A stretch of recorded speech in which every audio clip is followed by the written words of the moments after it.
Hello students, this is Lal Chandra Yadav. Welcome to all in your class. Dear students, in the previous class we have already read about the civil disobedience movement, and in that topic we have covered how Mahatma Gandhi had started the civil disobedience movement and why he finally called up the civil disobedience movement. Today we will read about the participants who had been participated in the civil disobedience movement. So dear students, we have to read which groups had been participated in the civil disobedience movement and what were the reasons of those groups or the peoples behind participating in the civil disobedience movement. प्यारे बच्चों, आज हम लोग ये पढ़ेंगे कि civil disobedience movement में किन किन लोगों ने पार्टिसिपेट किया, कौन कौन से ग्रुप ने पार्टिसिपेट किया और इस आंदोलन में पार्टिसिपेट करने के पीछे उन क्या कारण थे. So this is very important topics and we will finish it very easily because there is nothing in this topics which is difficult. मेरे कहने का आशय यह है कि इस टॉपिक में ऐसा कुछ नहीं है कि जो बहुत कठिन हो. आप बड़ी आसानी से चैप्टर को समझ पाएंगे. बस आप ध्यान से लेक्चर को सुने और अपनी नोट्स को बनाते रहें. So as your topics has been given, how participants saw the movement means लोगों ने आंदोलन को किस रूप में देखा. So this topic tell us that at that time the Indian society were divided into the different segments. कई segments में जो इंडियन सोसाइटी थी बटी हुई थी. They were different on the basis of the economic status, caste, gender. और तो उस समय लोग, जैसा कि आज भी सोसाइटी जो है वो डिफरेंट सेगमेंट्स में, डिफरेंट पार्ट्स में डिवाइडेड है. जो हम आप अपने बीच में मतभेद देख पाते हैं वो जातिगत है, तो कहीं धर्म के आधार पे, तो आर्थिक स्थिति के आधार पे. तो वैसे ही सोसाइटी पहले भी थी, लेकिन तब वो एक जटिल सोसाइटी थी. अर्थात इन सब चीज़ों में लोगों का एक मजबूत विश्वास था. जैसा कि आज धीरे धीरे हम देख पा रहे हैं कि हमारा देश जातिगत बंधनों से और तमाम प्रकार के जो हमारे इंटरनल जो हमारे मतभेद हैं उनसे धीरे धीरे देश हमारा निकल पा रहा है. तो इस टॉपिक में ये है कि उस मूवमेंट को पार्टिसिपेंट्स ने किस रूप में देखा, अर्थात लोगों को देखने का नज़रिया क्या था. I want to say that at that time the different peoples they are understanding the different meaning of the Swaraj. For them, the Swaraj was the solutions of their problems. Although they were supporting to the national feelings, but they had participated in that movement because they believed that if they will participate in the civil disobedience movements, their problems will be resolved. उनका मानना ये था कि अगर वो civil disobedience movement में participate करते हैं तो उनकी समस्या ख़त्म हो जाएगी. इसीलिए उन लोगों ने इसमें पार्टिसिपेट किया था. अब different peoples have different kinds of problems. आप जानते हैं कि अलग अलग लोगों की अलग अलग समस्याएं होती हैं. तो अलग अलग लोगों की अलग अलग समस्याएं हैं, तो अलग अलग ग्रुप्स ने सिविल डिसोबीडियंस मूवमेंट में अलग अलग आइडियल्स के रूप में अलग अलग उम्मीदों के साथ पार्टिसिपेट किया था. तो यही हमारा टॉपिक कह रहा है कि हाउ पार्टिसिपेंट सादा मूवमेंट, लोगों ने मूवमेंट को किस रूपों ने देखा. अर्थात different peoples have saw the different way in the civil disobedience movement. I want to say the different peoples had been participated in the civil disobedience movement with the different aim, different targets. लोगों ने अलग अलग उम्मीदों से अलग अलग लक्ष्य को पाने के लिए सिविल डिसोबीडियंस मूवमेंट में पार्टिसिपेट किया. And finally when they realise that their aim, their targets, their demands they are not filling, they had been they had not been participated in the civil disobedience movement when it was relaunched by Mahatma Gandhi. तो लोगों ने इस उम्मीद के साथ इसमें participate किया कि वो इस आंदोलन में पार्टिसिपेट करेंगे तो उनकी समस्याएं खत्म हो जाएंगी। और जब उन्हें रियलाइज हुआ कि ये आंदोलन बिना उनकी समस्याओं का निदान किए हुए ही गांधी जी के द्वारा कॉल्ड ऑफ कर दिया गया, तो जब दोबारा गांधी ने सिविल डिसोबीडियंस मूवमेंट शुरू किया तो इन लोगों ने उसमें बढ़ चढ़ करके पार्टिसिपेट नहीं किया। और दूसरा हम ये भी पढ़ेंगे कि अगर किसी ग्रुप ने सिविल डिसोबीडियंस मूवमेंट में बढ़ चढ़ करके हिस्सा नहीं लिया तो क्यों नहीं लिया। So firstly we will read this topic and very easily we will cover to the every concept of this chapter. As you can see in your NCERT books, it has been written, let us now look at the different social group that participated in the civil disobedience movement. ये कह रहा है कि आइए हम लोग देखें कि किस प्रकार से डिफरेंट सोशल ग्रुप ने डिफरेंट एम के साथ, डिफरेंट टारगेट के साथ इस आंदोलन में पार्टिसिपेट किया। Let us now look at the different social group that participated in the civil disobedience movement. तो कह रहा है कि हम डिफरेंट सोशल ग्रुप को देखेंगे जिसने इसमें पार्टिसिपेट किया। क्वेश्चंस जो आपसे पूछे जाएंगे, why did they join the movement, जैसा कि मैं पहले ही बता चुका हूं आपको। हम ये देखेंगे कि अगर किसी ग्रुप ने सिविल डिसोबीडियंस मूवमेंट को ज्वाइन किया तो क्यों किया। व्हाट वेर देयर आइडियल्स, इस आंदोलन में पार्टिसिपेट करने के पीछे उनके मकसद क्या थे, उनके आइडियल्स क्या थे। What did Swaraj mean to them, और उनके लिए स्वराज का मतलब क्या था। तो ये टॉपिक तो मैं आपको पहले से ही समझा चुका हूँ कि why did they join the movement, उन्होंने मूवमेंट को में क्यों पार्टिसिपेट किया। Because they believed if they will participate in the civil disobedience movement their problems will be resolved. अब उनकी प्रॉब्लम्स क्या थी, डिफरेंट ग्रुप की डिफरेंट प्रॉब्लम थी, उसके बारे में हम लोग आगे पढ़ेंगे। व्हाट वेयर देयर आइडियल्स, उनके आइडियल्स क्या थे, उनके टारगेट्स क्या थे, उनके एम क्या थे, उसके बारे में भी हम पढ़ेंगे। What did Swaraj mean to, Swaraj का मतलब उनके लिए क्या था। तो स्वराज का मतलब उनके लिए यही था कि उनकी अपनी समस्याएं समाप्त हो जाएंगी और वो फिर आसानी से अपने देश में खुशहाली पूर्वक आज़ादी के साथ रह पाएंगे और अपने अपने जो भी उनके ऑक्यूपेशंस हैं, जो उनके बिजनेस हैं, जो उनकी सर्विसेज हैं, उनको वो कर पाएंगे। सो हम इस टॉपिक को कुछ पार्टों में कवर करेंगे। जैसे कि पहले हम देखेंगे कि कंट्री साइड में कौन कौन पार्टिसिपेट किया और कौन कौन पार्टिसिपेट नहीं किया। Means firstly we will read who had been participated in the countryside and who had not been participated. Who means which type of the group. Individually हम किसी व्यक्ति की बात नहीं करेंगे कि किसी एक व्यक्ति का नाम जो है यहाँ पे काउंट किया जाएगा कि इन्होंने पार्टिसिपेट किया तो इन्होंने नहीं किया। हम कंट्री साइड को, अगर हम कंट्री साइड में देखें तो जनरली हम क्या पाते हैं, पीजेंट्स। मोस्टली कौन से हैं, पीजेंट्स हैं। तो जैसा कि आपने पीछे देखा भी था कि गांधी की 11 डिमांड्स में 3 मेजर डिमांड थी और उसमें था, एक तो कॉमन डिमांड थी, वो था कि abolition of the salt law, और दूसरा जो उनकी डिमांड थी वो ये थी कि कुछ पीजेंट्स से रिलेटेड थी और कुछ इंडस्ट्रियलिस्ट से रिलेटेड थी। तो हम कंट्री साइड में जब पढ़ेंगे तो कंट्री साइड में मोस्टली कौन होते हैं, पीजेंट्स होते हैं। कौन होते हैं, पीजेंट्स। हम पीजेंट्स के बारे में पढ़ेंगे कि पीजेंट्स को हम दो पार्ट में डिवाइड कर देंगे, एक तो रिच पीजेंट्स और एक पुअर पीजेंट्स। तो rich peasants had been participated in the civil disobedience movement. Poor peasants had also participated in the civil disobedience movement, but very soon they have alienated from this movement.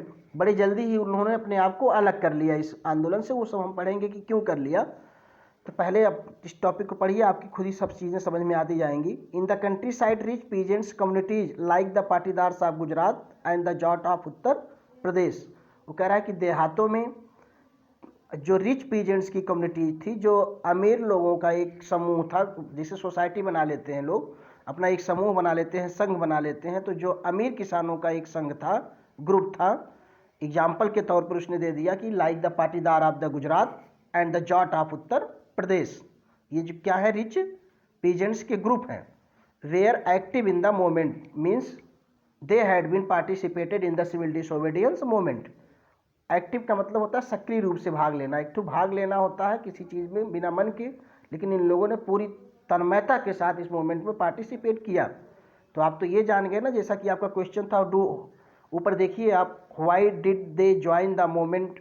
जब आप देख पाएंगे तो ऊपर आपके लिखा हुआ है कि why they,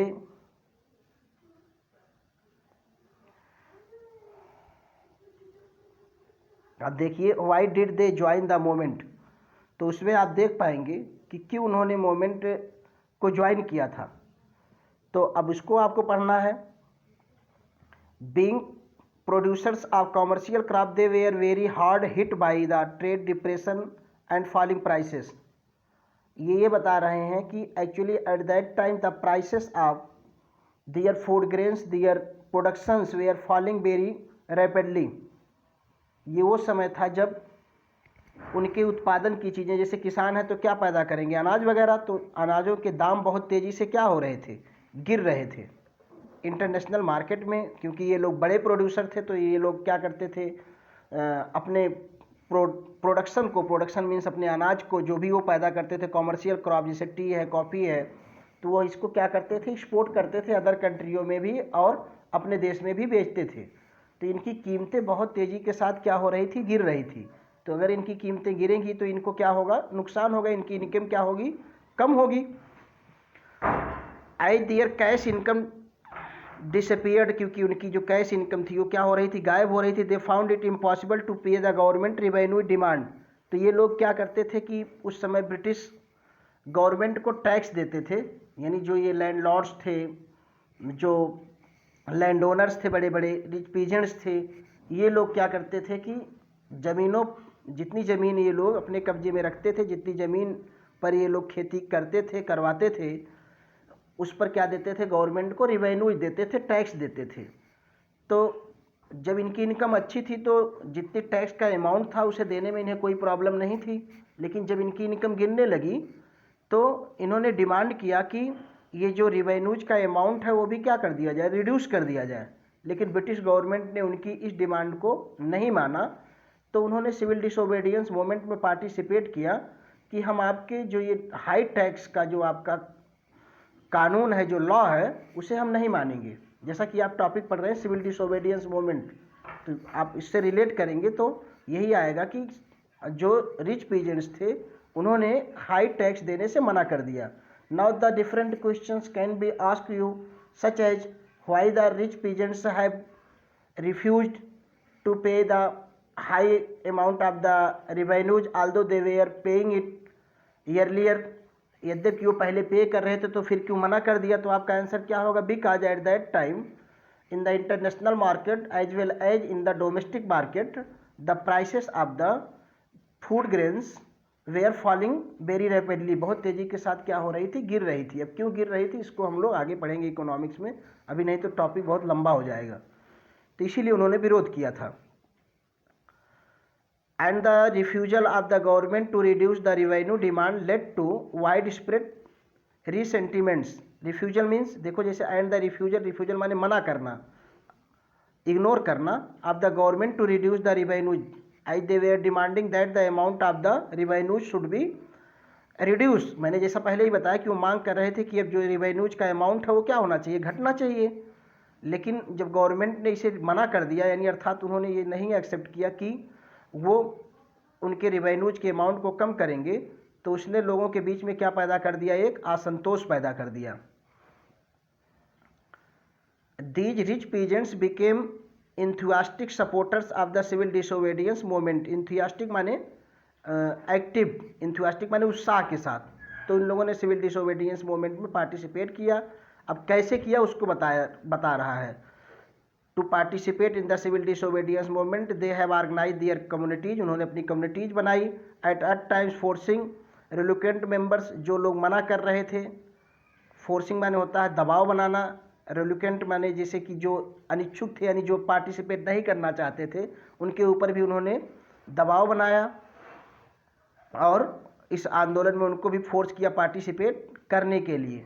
for them the fight for swaraj, उनके लिए जो स्वराज के लिए फाइट थी, for them fight for swaraj was to struggle against high revenues, उनके लिए जो ये फाइट थी स्वराज की वो क्या थी, अगेंस्ट हाई रिवेन्यूज। जैसा कि मैंने बताया था कि different peoples had the different meaning of the swaraj, swaraj की अलग अलग मीनिंग थी। For the rich peasants the meaning of the swaraj was against high revenues, means they were understanding that if the government will accept the demand of reducing the revenues then the Swaraj will come, तो उनका मानना था कि स्वराज आ जाएगा और फिर उनसे high revenues नहीं लिए जाएंगे। But they were deeply disappointed when the movement was called off in 1931 without the revenue rates being revised। लेकिन जब 1931 में गांधी ने, मैं पहले ही आपको ये सब टॉपिक कवर कर चुका हूँ, ये जो आप पढ़ रहे हैं ये मैं पहले ही आपको बता चुका हूँ कि but they were deeply disappointed माने बहुत उनको निराशा हाथ लगी। कब? When Gandhi ji have called off the civil disobedience movement in 1931। Date important है, पूछ लेगा कि first time when Gandhi ji have called off the civil disobedience movement, then your answer will be in 1931। The revenue rates being revised. So when the movement was restarted in 1932, many of them refused to participate। तो बहुत सारे लोगों ने इसमें participate करने से क्या कर दिया, मना कर दिया। उन्होंने सोचा कि गांधी तो ऐसे ही आंदोलन शुरू करते हैं फिर बंद कर देते हैं और उनकी समस्याओं का कोई सॉल्यूशन मिल नहीं पाता है। अब तो ये हमने पढ़ लिया किसके बारे में, रिच पीजेंट्स के बारे में, कि रिच पीजेंट्स ने क्यों सिविल डिसोबीडियंस मूवमेंट में पार्टिसिपेट किया। मैं समझ पा रहा हूँ, मैं आशा करता हूँ कि आप सब लोग इसका आंसर लिख पाएंगे कि the rich peasants had been participated in the civil disobedience movement because they were demanding to reduce the revenues amount which were forced by the British government, because at that time the prices of their food grains or their products were falling very rapidly in the international market as well as in the domestic markets। आप लिख पाएंगे उसको। उसके लिए उन्होंने क्या किया, they have organising the committee, उन्होंने अपनी कमेटियाँ बनाई और लोगों को फोर्स किया। अब हम पढ़ेंगे कि पुअर पीजेंट्स ने इसमें पार्टिसिपेट किया कि नहीं किया, अगर किया तो क्यों किया और नहीं किया तो क्यों नहीं किया। The poor peasantries were not just interested in the lowering of the revenue demand. अब पुअर पीजेंट्स की पहले आप ये स्टोरी समझिए कि जो ब्रिटिश गवर्नमेंट थी वो लैंडलॉर्ड्स को ज़मीनें देती थी और लैंडलॉर्ड्स उनको रिवेन्यूज देते थे, और लैंडलॉर्ड्स जो थे वो पुअर पीजेंट्स को यानी छोटे छोटे किसानों को रेंट पे ज़मीनें देते थे और उनसे वो रिवेन्यूज लिया करते थे। तो जब ब्रिटिश गवर्नमेंट रिवेन्यूज का अमाउंट कम नहीं कर रही थी तो लैंडलॉर्ड्स भी रेवेन्यू का अमाउंट जो पीजेंट्स से ले रहे थे वो कम नहीं कर रहे थे। तो जो ये पुअर पीजेंट्स थे वो डिमांड कर रहे थे कि उनकी जो इनकम है वो ख़त्म हो गई है और जो ये हाई टैक्स लिया जा रहा है लैंडलॉर्ड्स के द्वारा वो कम किया जाना चाहिए। तो अब देश की अंदर ही देखिए सोसाइटी, यानी जो सोसाइटी में लोग थे वो अलग अलग इकोनॉमिक सेक्शन के थे और एक दूसरे से किस तरीके से अलग थे। जहाँ पे रिच पीजेंट्स की लड़ाई ब्रिटिशर्स से थी, वहीं पे पुअर पीजेंट्स की जो डिमांड थी वो रिलेटेड थी किससे, रिच लैंडलॉर्ड्स से। रिच पीजेंट्स थे जो जमींदार थे उनके अगेंस्ट में थी। तो वो डिमांड कर रहे थे कि they will participate in the civil disobedience movement if their demands will be accepted by the Congress and their demand was to reduce the amount of the revenues or the rent which were taken by the rich peasants. So Gandhiji could not support at that time to their demand because he feared if they will accept their demand then they will lost the support of the rich peasants। उनको डर था कि वो rich peasants का जो है support loss कर देंगे। तो वो समझाने का प्रयत्न कर रहे थे कि पहले हम लोग अंग्रेज़ों से रिवेन्यूज को कम कराएंगे, फिर जब अंग्रेज़ कम कर देंगे तो आपका कम हो जाएगा।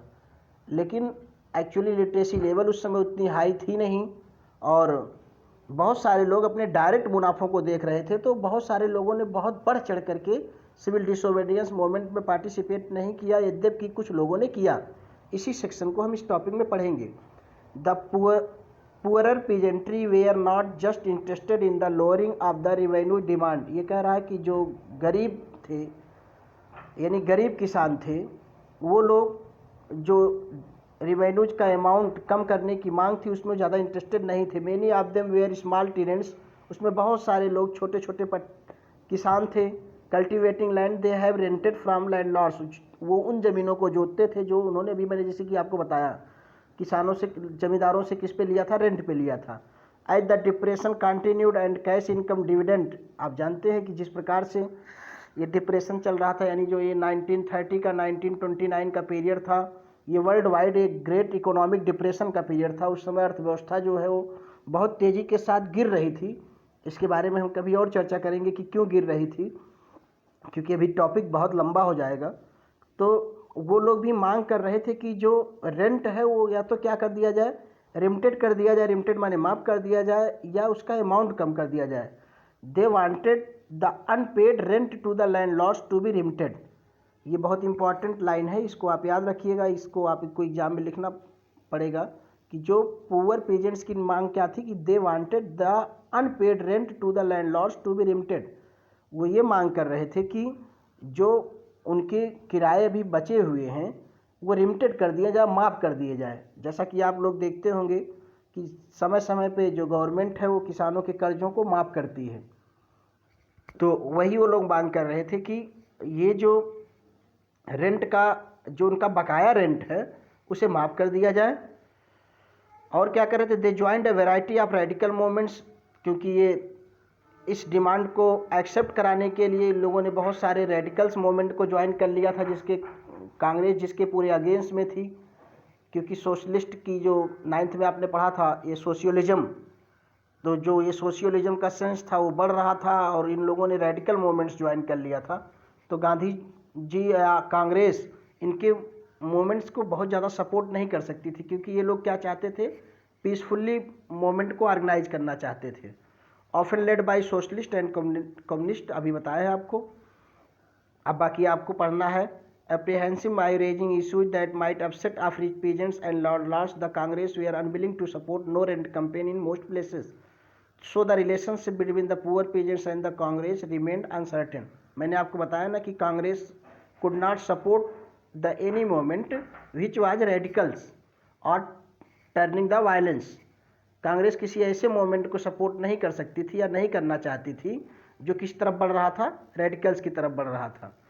तो आपने कंट्री साइड में पढ़ लिया रिच पेजेंट्स के बारे में और पुअर पेजेंट्स के बारे में। अब हम किसकी तरफ पढ़ेंगे, अब हम लोग सिटीज़ में पढ़ेंगे कि कौन पार्टिसिपेट किया और कौन पार्टिसिपेट नहीं किया। मैं आपको शार्ट में बता दे रहा हूँ, आप इस टॉपिक को खुद से रीड करिएगा, क्योंकि लाइन बाय लाइन पढ़ाने में काफ़ी टाइम लग जाएगा। अगर कोई आपको डाउट्स होगा तो आप मुझसे पूछ सकते हैं। What about the business classes, यानी अब हम कहाँ पढ़ने जा रहे हैं, टाउन्स में। टाउन्स में अगर आप देखेंगे तो मोस्टली कौन है, इंडस्ट्रियलिस्ट है। Industrialist means businessman. तो उसमें दो प्रकार के लोग आएंगे। तो एक तो वो आएंगे जो फैक्ट्री ओनर्स हैं, जो मालिक हैं, खुद ही इंडस्ट्रियों के मालिक हैं, कंपनियों के मालिक हैं। और दूसरे कौन आएंगे, वर्कर्स आएंगे। तो शहरों में मोस्टली दो प्रकार के लोग रहते हैं ज़्यादातर। एक तो बड़े बिजनेसमैन, क्योंकि वहाँ ज़्यादा खेतीबाड़ी नहीं होती है, तो बड़े बिजनेसमैन इंडस्ट्रियलिस्ट रहते हैं, और इंडस्ट्रियों में और बिजनेसों में काम करने वाले मजदूर रहते हैं, वर्कर्स रहते हैं। तो हम पढ़ेंगे इसमें भी सेम कहानी है। जिस प्रकार से वहाँ पे रिच पेजेंट्स ने पार्टिसिपेट किया, ऐसे ही यहाँ पे क्या हुआ, इंडस्ट्रियलिस्ट ने पार्टिसिपेट किया और वर्करों ने पार्टिसिपेट नहीं किया। अब इंडस्ट्रियलिस्ट ने क्यों पार्टिसिपेट किया उसको हम देखेंगे। How did they relate the civil disobedience movement during the first world war. अब ये कहानी है कि फर्स्ट वर्ल्ड वार में जो इंग्लैंड जो था या ब्रिटेन जो था वो फर्स्ट वर्ल्ड वार में एंगेज था। तो जो वहाँ की इंडस्ट्रियाँ थी वो कोलैप्स हो चुकी थी, बंद हो चुकी थी।